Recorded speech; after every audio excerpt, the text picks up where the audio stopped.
C'est autour du thème solidarité et dévouement pour lutter contre l'épidémie que les bénévoles partageaient les situations vécues au premier front. Frédéric Domecq est un Français qui habite à Wuhan. Au mois de janvier, lorsque le gouvernement français évacuait leurs ressortissants en Chine, il a décidé d'y rester et de se joindre au groupe de livreurs bénévoles.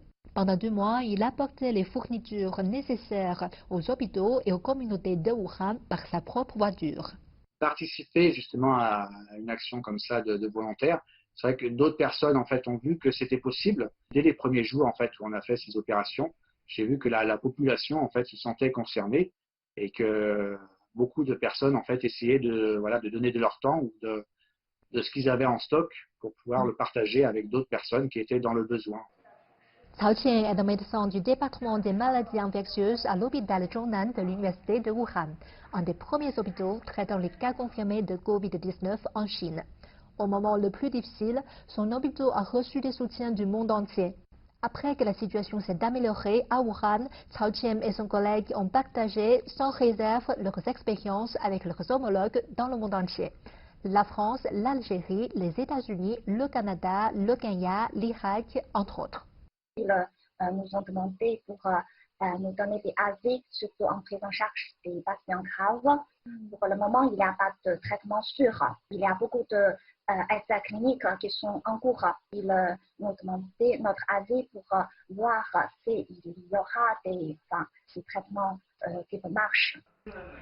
La visioconférence est co-organisée par l'Association du peuple chinois pour l'amitié avec l'étranger, l'Association du peuple du Hubei pour l'amitié avec l'étranger et le Secours populaire français. Cette visioconférence a pour objectif de faire avancer l'esprit de bénévolat et d'établir un mécanisme d'échange entre les bénévoles français et chinois, afin de créer plus de possibilités pour la coopération future entre les deux peuples. Nous avons invité des bénévoles chinois et français à échanger leurs propres interprétations de l'esprit de volontariat. Nous voulons montrer au monde que toute l'humanité est une communauté de destin partagé. Face aux défis communs, nous devons agir main dans la main jusqu'à la victoire finale. C'est-à-dire, nous souhaiterions élaborer ensemble des process, les concevoir et voir comment ils fonctionnent avec le système d'essai-erreur, mais pour être plus efficace. Nous avons la conviction qu'en échangeant, nous serons plus efficaces. Et c'est la seule solution, nous semble-t-il, pour contrecarrer ce virus, mais aussi des virus à venir.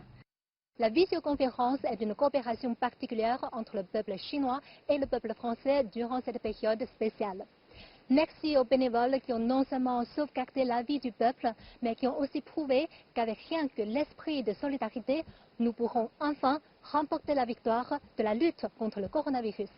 Xie Chenchen, CGTN français, Beijing.